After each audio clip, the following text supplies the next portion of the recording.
YSRCP party వెన్నుపోటుకు 2 ఏళ్ళు అంటూ కూడా నియోజకవర్గాల్లో మండల స్థాయిలో నిరసనలు వ్యక్తం చేస్తూ ఉన్నారు. ఎలా చూస్తారండి అసలు దీనంతా? వెన్నుపోటు అనేది జగన్మోహన్ రెడ్డి మాట్లాడాలి.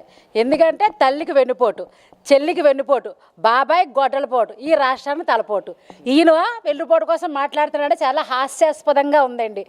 ఎందుకంటే ఈ రోజున సొంత చెల్లిని ఆయన జైల్లో ఉంటే పాదయాత్ర చేసి ఆ పార్టీని బతికిస్తే చెల్లినేమో పార్టీ నుంచి బయటకు తోచారు.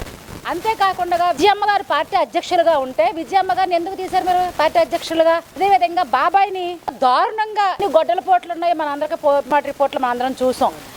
గొడ్డలతో పోట్లు పొడిచి గుండుపోటని మరి ఆ రోజున ప్రచారం చేసి ఆరావారి రక్త చరిత్ర అని చెప్పేసి ఆ రోజున సృష్టించి ఒక ఫేక్ ప్రచారంతో ఆ రోజు ఎన్నికల్లోకి వచ్చి మరి 5 ఏళ్ళు నువ్వేం చేసావు, బాబు నాయుడు గారు చంపేశారు, మళ్ళీ మాట్లాడుతున్నారు బయటకు వచ్చి. మీకు సిగ్గుందని అడుగుతున్నా.